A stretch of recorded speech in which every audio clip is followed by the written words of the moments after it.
Hay muchas formas de escenificar la recuperación económica, pero sin duda la más creíble, al margen de reducir el paro, es la subida salarial. Después de 3 años de congelación, sindicatos y empresarios han firmado un acuerdo marco que fija hasta en un 1% la subida salarial para este año y de un 1,5% para 2016. Una firma que mejora la confianza, pero sin olvidar que las cifras de desempleados siguen en porcentajes inasumibles. El tercer acuerdo para el empleo y la negociación colectiva es una gran noticia, aunque solo sea porque se recupera el diálogo social.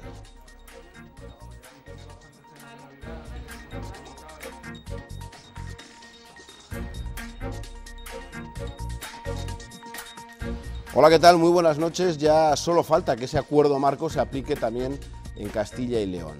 Hasta aquí las buenas noticias, noticias que se enfrían después de escuchar a los responsables del FMI, del Fondo Monetario Internacional, que esta semana han estado en España. Refrendan que el crecimiento será mayor del previsto, hasta de un 3,1%. Sin embargo, sus recomendaciones pasan por abaratar el despido, subir el IVA de determinados productos e introducir el copago en la sanidad y la educación. Esperemos que el Gobierno central no tome demasiadas notas. Y todo esto en un ambiente enrarecido tras las elecciones municipales y autonómicas. El sábado se constituyen los ayuntamientos, pero muy pocos tienen claro quiénes serán los futuros alcaldes.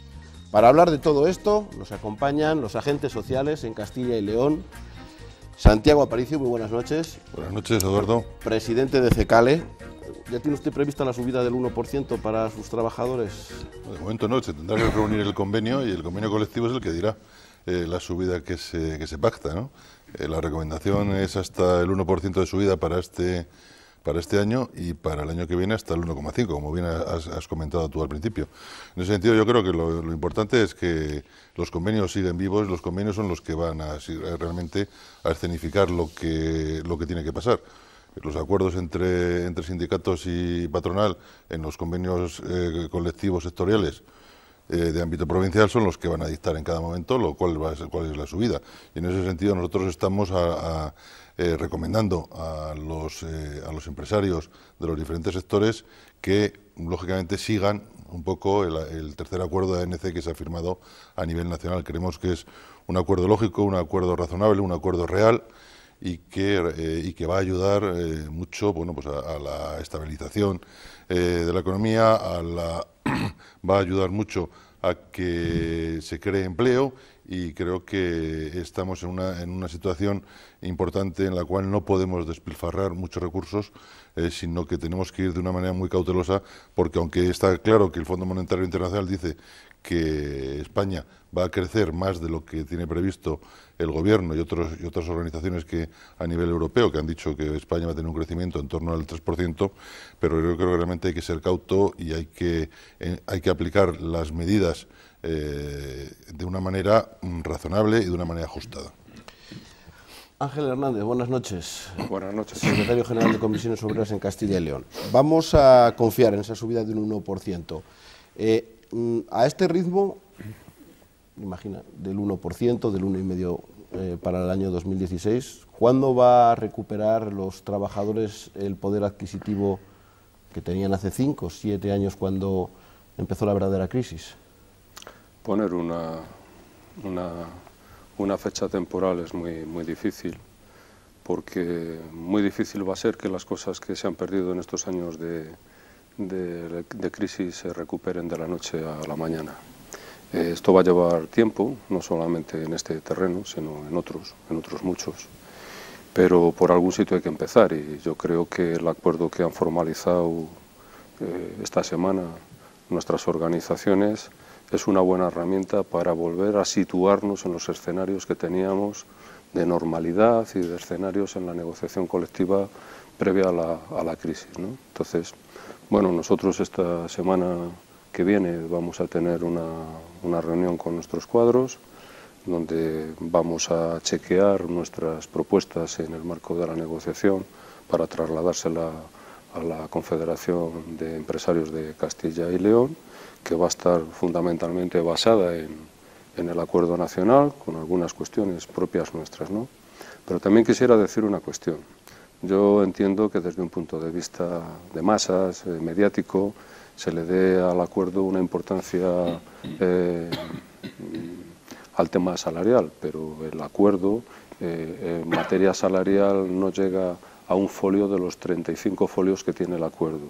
Es decir, por ejemplo, si los negociadores de los convenios colectivos en cualquier nivel fueran capaces de desarrollar un pequeño porcentaje de las recomendaciones que vienen sobre contratación, bastante mejor nos iría los elementos de contratación en las empresas a todos. Por ejemplo, si la recomendación que hace para que a un convenio colectivo le sustituya otro convenio colectivo a través de mediaciones, de arbitrajes, cuando no haya acuerdos, seguramente dejemos en papel mojado la reforma laboral. Por lo tanto, quiero decir con esto que el elemento salarial es muy importante, pero hay otras cuestiones que son determinantes para la negociación colectiva y para la buena marcha de las relaciones laborales entre las empresas y los trabajadores. Agustín Prieto, buenas noches. Hola, muy buenas noches. Secretario General de UGT en Castilla y León. Cuando escuchábamos este acuerdo y sobre todo a los líderes sindicales a nivel nacional, se hablaba de que este acuerdo supone prácticamente una enmienda a la totalidad a la reforma laboral. ¿Por qué? Pues sí, fundamentalmente yo creo que ya se ha dicho también aquí, es muy importante la subida salarial, claro que lo es, pero es más importante la propia existencia del convenio y el propio reconocimiento de que hay negociación colectiva.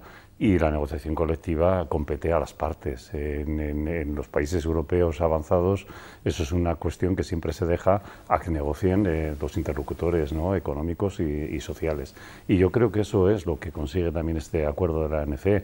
No se cuestiona la negociación colectiva, no se cuestionan a las partes de que tienen autonomía perfectamente para llegar a ese tipo de acuerdos y regula en gran medida pues la propia existencia de determinados sectores, ¿no?, en cuanto a potenciar la creación de empleo. Define incluso en algunos aspectos qué tipo de empleo se tiene que crear. Cuando es un trabajo que permanece en el tiempo, pues tiene que ser un empleo indefinido. Cuando es un empleo que es estacional, pues obviamente tiene que ser un empleo fijo discontinuo, que llamamos nosotros, y cuando solo es un empleo pues muy coyuntural, pues obviamente ahí sí puede caber ese tipo de empleo para un tiempo muy limitado, ¿no? Creemos que aborda muchas cuestiones de gran trascendencia y de gran importancia, y es verdad de que la propia negociación pues ha debilitado, que es lo que nosotros pretendemos en muchos aspectos, a la reforma laboral, porque la reforma laboral le dio un palo tremendo a la propia negociación colectiva. De hecho, cuando sale la reforma laboral, previamente las partes habíamos firmado en el 2011, habíamos firmado un acuerdo que ignoró el gobierno, y aquel acuerdo ya había una moderación salarial, y en aquel acuerdo ya había una serie de directrices que las partes, atendiendo la situación económica en la que nos encontrábamos, habíamos pactado, y no fue tenido en cuenta. Y la reforma laboral para nosotros legisló y está ahí aplicada a favor a favor de los más débiles de la parte empresarial, y nosotros entendemos de que la reforma laboral, pues sencillamente, cuando venga un nuevo gobierno de signo progresista, lo primero que tiene que hacer, y así lo han dicho las fuerzas progresistas que han competido en estas elecciones, y me imagino que competirán también en las de noviembre, por retirar de una vez por todas la reforma laboral. Bueno, de eso habrá que hablar en noviembre, pero también hablaremos de las elecciones autonómicas y municipales, aunque es verdad que no tienen competencias en esa materia.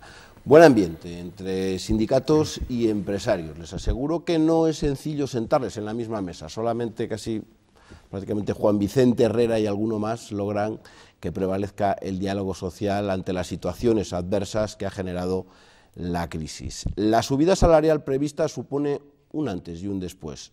Eso sí, ahora habrá que materializarlo comunidad por comunidad. El año 2012 comenzaba así, Sindicatos y empresarios firmaban el pacto de contención salarial en respuesta a la crisis. Una crisis que en términos macroeconómicos parece que empieza a terminar y ahora, 3 años más tarde, los agentes sociales han escenificado el tercer acuerdo para el empleo y la negociación colectiva, que sube los salarios un 1%. Va a ser una contribución importante para que podamos dejar atrás la actual situación de crisis. Es una apuesta por el fortalecimiento de la negociación colectiva. No solo los sindicatos, también los empresarios y los economistas han reivindicado el diálogo social. Hay que seguir avanzando en negociación colectiva. Es una de las patas estratégicas de la economía española. Por más que algunos se empeñen en ponerlos en duda, son y serán siempre los instrumentos más eficaces.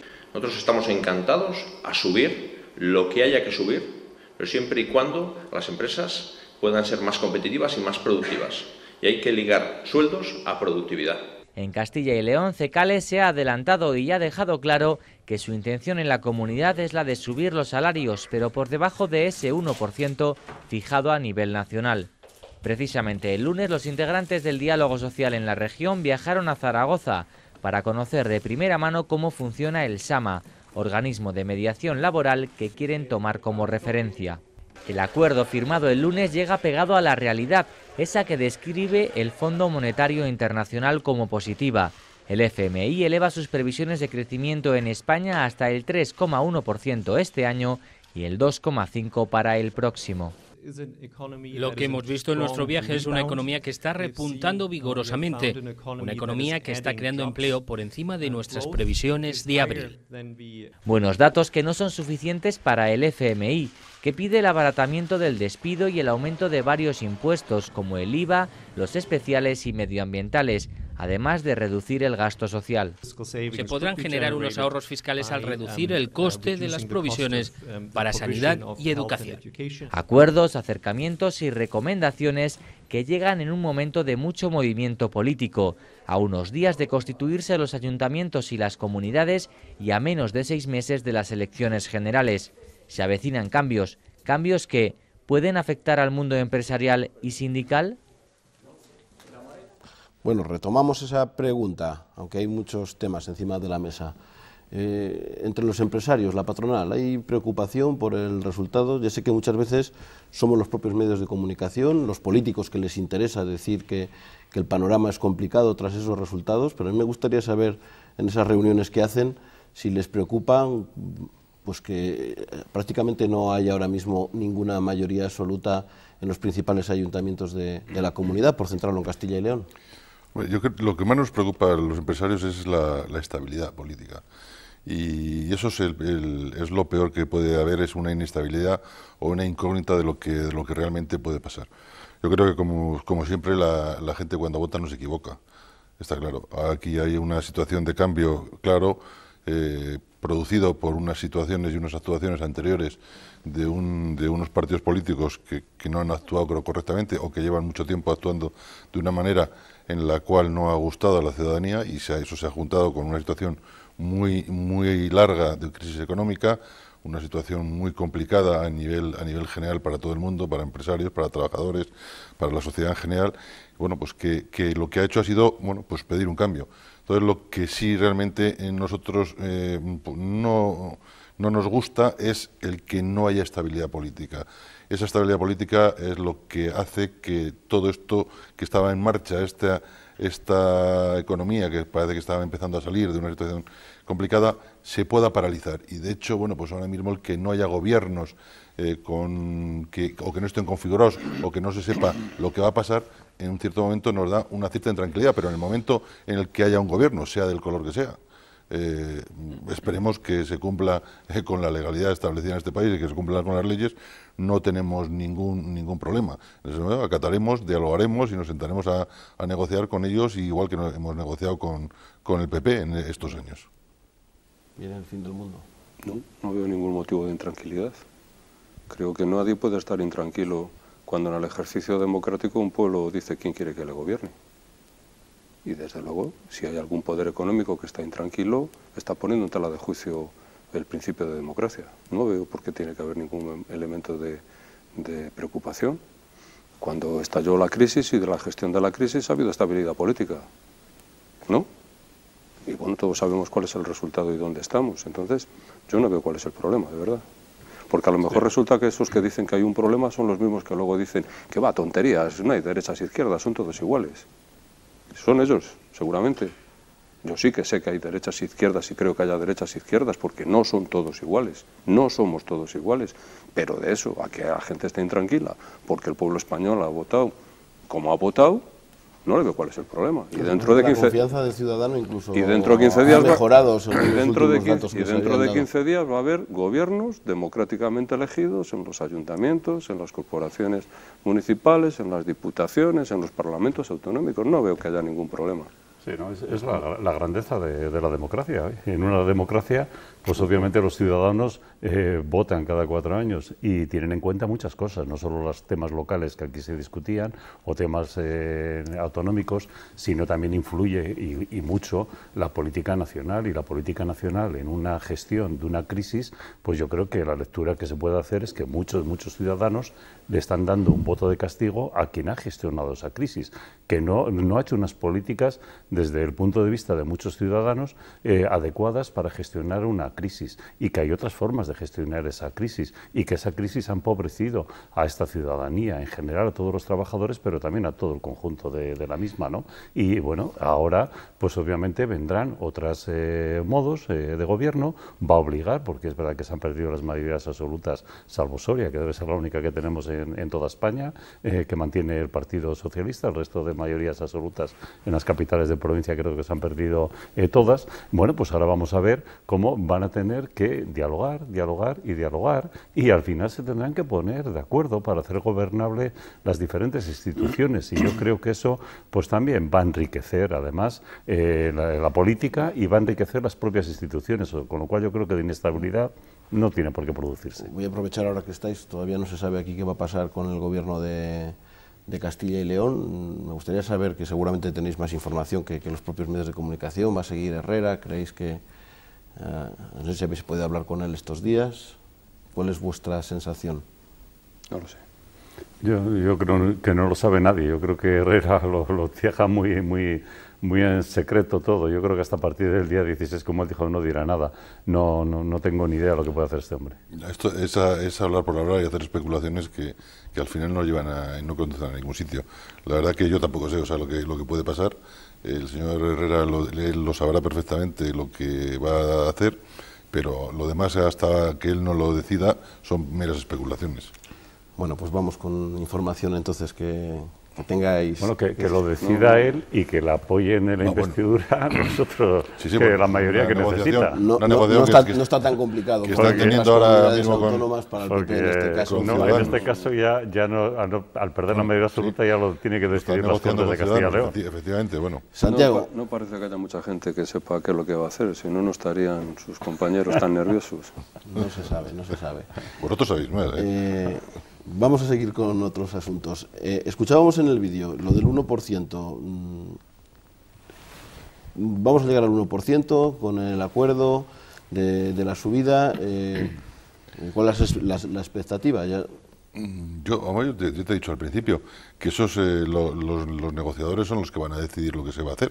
Ahora mismo yo creo que hasta el 30 de abril, me parece que era el 30 de abril, la media de los convenios que se había firmado en España estaba en torno al 0,65% este año, todos los convenios que se habían firmado, o sea que eso va a depender mucho. Pero Castilla y León es distinta para que haya una diferencia con la media todas las comunidades son distintas. Es decir, partimos de diferentes suelos, partimos... Sí, pero eso es, los suelos los que partimos aquí son suelos que hemos acordado en los diferentes convenios en los que estamos ambas partes. O sea que eso es un tema, eso es la grandeza de lo que hablaba antes, creo que lo decía Agustín, del convenio colectivo. O sea, el convenio colectivo es el que marca las relaciones entre las partes, y en ese convenio se sientan los sindicatos y se sienta la patronal y se negocia. Entonces, Pues que puede haber convenios que a lo mejor pasen del 1%, ¿por qué no? Porque a lo mejor la situación de ese sector es un sector en el que está bien, en el que la crisis le ha ido mucho mejor, ha salido mucho mejor, no tiene que dedicar parte de su dinero pues, a hacer inversiones en tecnología o en I+D o tal, y puede subir más. Otros lo han pasado peor y a lo mejor se quedan en el 0,2. Eso depende, son las partes las que lo van a decidir. ¿Va a ser distinto Castilla y León que otras comunidades, para bien o para mal? Os pido respuestas cortas porque nos queda muy poco tiempo. Si no nos va a dar históricamente tiempo, ha sido diferente. Los diferenciales que tenemos salariales no son provocados por un elemento puntual de la crisis, ya venían esas diferencias de atrás, ¿no? Que tiene que ver también con nuestro tejido empresarial y productivo, ¿no? A pesar de que nosotros tenemos un cierto peso industrial, en algunos de ese peso industrial, sobre todo en sectores como el agroalimentario, es un sector en que los salarios no tienen una referencia, por ejemplo, como los sectores industriales del automóvil o metalúrgicos, ¿no? Por poner un ejemplo. Y nosotros en la negociación colectiva tenemos un problema que no tienen otras comunidades, ¿no? Es que nosotros, por poner un ejemplo, el convenio de comercio de una provincia, en Asturias es 1, o en Murcia, o en alguna otra son 3, es que aquí son 9. Y multiplicar todos los sectores por 9 convenios colectivos, normalmente, al ser ámbitos de gente, de poca gente, de poca masa, suelen tirar hacia la baja de la propia negociación colectiva. Es decir, son muchos factores y desde luego las diferencias no hay que achacarlas únicamente a cuál ha sido el resultado de la negociación colectiva del último periodo, porque la diferencia de 200 euros en salarios que podemos tener de media, de diferencia con la media, eso no ha sido de la noche al día, eso ya venía de atrás también. Eso significa también, y por ir avanzando, que esta subida salarial es también un punto de inflexión, o tener el resultado de desempleo que tenemos en España y también aquí en Castilla y León, aunque sea de 3,5 puntos mejor que la media nacional, ¿es un punto de inflexión de que la situación es mejor o nos tenemos que creer lo que dice el FMI de que cuidado, seguir apretando con las reformas? No, lamentablemente la situación no es mejor, porque si estamos hablando de 230.000 desempleados en Castilla y León, la mitad de ellos ya no cobran ningún tipo de prestación económica, pues no podemos hablar de mejorías mientras no se traduzca ese crecimiento que habla el Fondo Monetario Internacional de un 3,1%, que al final llegaremos. Pues mientras eso no se traduzca en que se crea empleo, pero empleo a un ritmo adecuado y que además el empleo que se crea es un empleo de calidad, con unos salarios adecuados y con unas condiciones laborales adecuadas, no es empleo que se está creando, que es tercermundista, que es un empleo muy precario y con unos salarios indignos, que hay personas ahora mismo que tienen trabajo pero no han dejado, no han abandonado el umbral de la pobreza. Pues mientras todo eso no se corrija, no podemos hablar de recuperación, porque preguntémosles a estas personas, así que de recuperación ni nada. Lo que sí es cierto de que la subida salarial moderada, como estamos pidiendo, que es para recuperar el poder adquisitivo que han perdido todos los trabajadores a lo largo de los últimos años, en Castilla y León 4 puntos más de lo que se ha perdido en el resto de España, va a ayudar a recuperar la economía, porque solo con la demanda interna es posible generar mucho más empleo y generar movimiento económico, porque ahora mismo los trabajadores que tienen empleo con esa pérdida de poder adquisitivo no tienen disponibilidad de compra. El poco dinero que ganan lo tienen que emplear muy priorizado pues para las necesidades básicas y en algunos casos ni siquiera pueden cubrir esas necesidades básicas. El empresario ha perdido miedo ya a contratar, porque claro, de ustedes depende de que se reduzca la cifra de desempleados en Castilla y León, pero claro, cuando se da ese paso es porque está seguro. Me imagino que durante la crisis se ha pensado 2 y 3 veces cada vez que se contrata a un trabajador, independientemente que las facilidades y que los contratos no son los que eran antes de la crisis. El empresario, de hecho, no tiene miedo a contratar nunca, porque para eso crea su empresa, arriesga, crea su proyecto y crea los puestos de trabajo. Lo que pasa es que los escenarios no son siempre iguales. O no es lo mismo un escenario de crisis como el que hemos pasado actualmente, de una crisis larga, duradera, con una situación económica muy complicada, en la cual, bueno, pues la demanda ha bajado de una manera importante. Gracias a la exportación se han mantenido algunas empresas. La morosidad ha sido terrible. El crédito ha desaparecido. Lógicamente, pues ante una situación tan complicada y tan difícil como esa, es complicado el contratar, y sobre todo contratar de una manera indefinida, porque no sabes lo que va a pasar al día siguiente o a los meses siguientes. Sí, por eso hablábamos siempre nosotros de la estabilidad. O sea, la estabilidad es fundamental para que haya un buen clima, para que haya una tranquilidad y para que se puedan hacer las cosas de una mejor manera. Y cuando hay estabilidad, se ha demostrado que los números a nivel de contratación de manera indefinida son mucho más altos que los que hay ahora. Ahora mismo no es que haya miedo, hay cautela, hay prevención, y lo que no se hacen es locuras como se hicieron a lo mejor en otro momento, que cuando la situación económica lo permitía. Ahora mismo yo creo que la situación ha llegado a un límite en el cual las cosas, antes de hacerlas, hay que pensar muy mucho y hay que analizarlas de una manera con diferentes ángulos a los que hay que llegar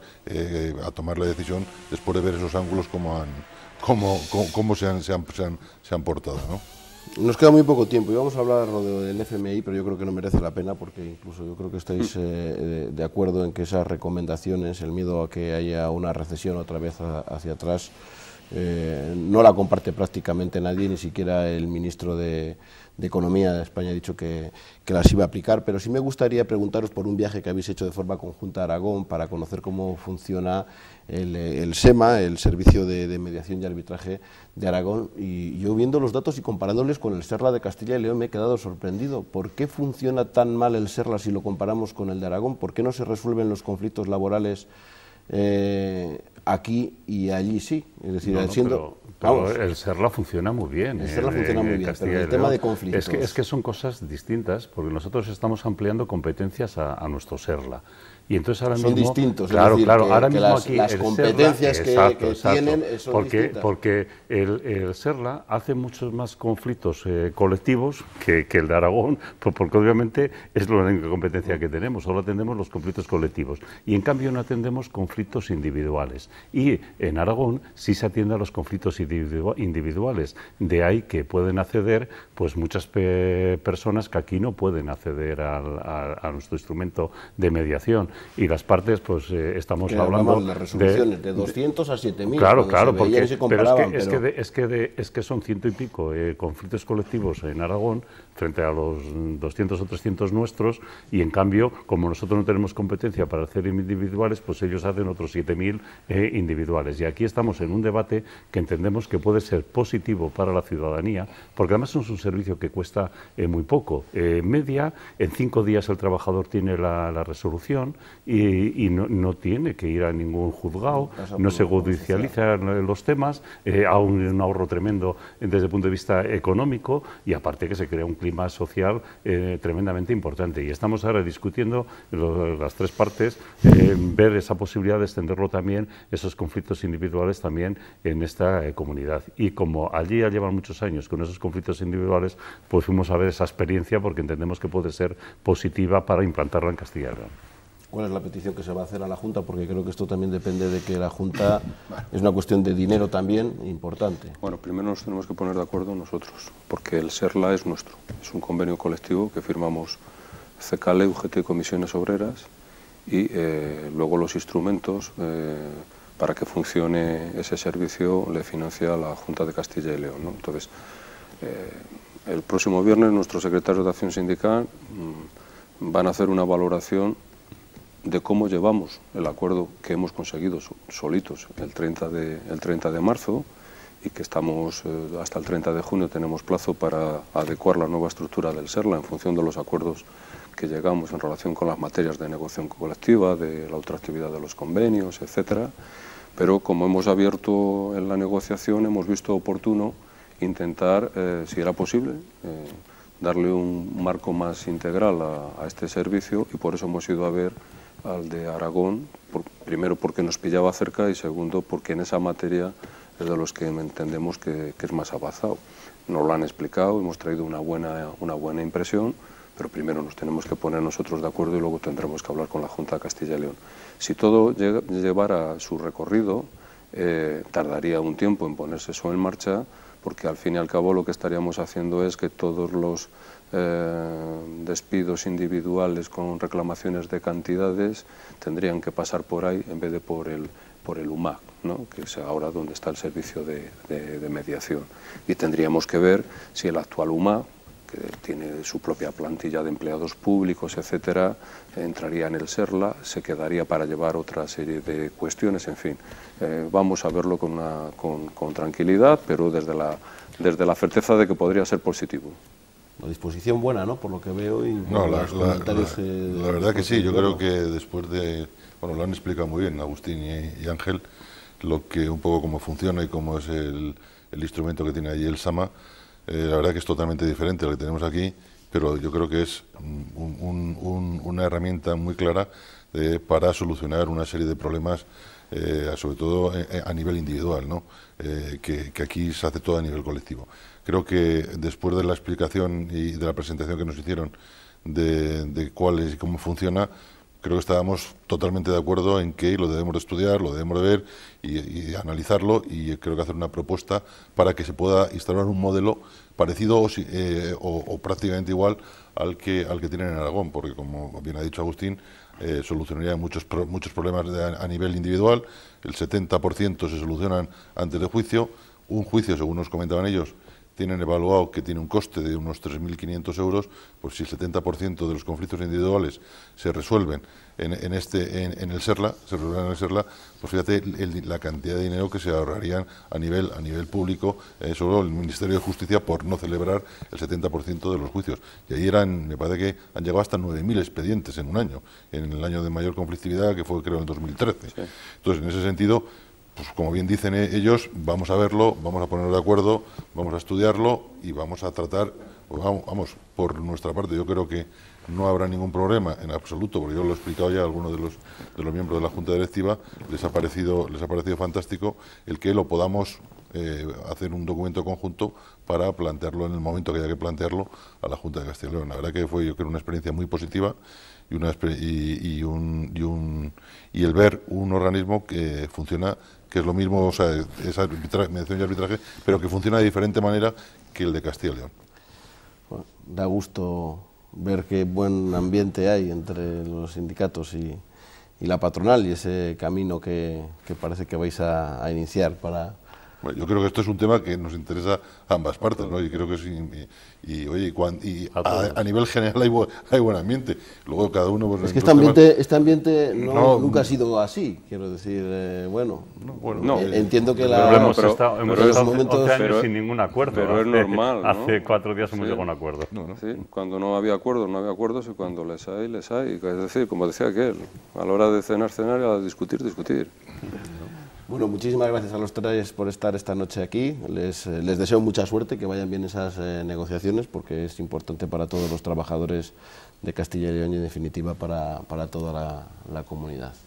Muy bien, muchas gracias. Gracias. Y a ustedes también, gracias por estar ahí, por seguirnos. Esta información se la iremos contando a medida que lleguen esas reuniones. Espacio Abierto vuelve el próximo miércoles. Pasen una buena semana. Les hablaremos ya de los pactos a los que hayan llegado en los principales ayuntamientos de Castilla y León. Intentaremos estar con algunos de los nuevos alcaldes que van a gobernar durante los próximos 4 años. Hasta entonces, descansen.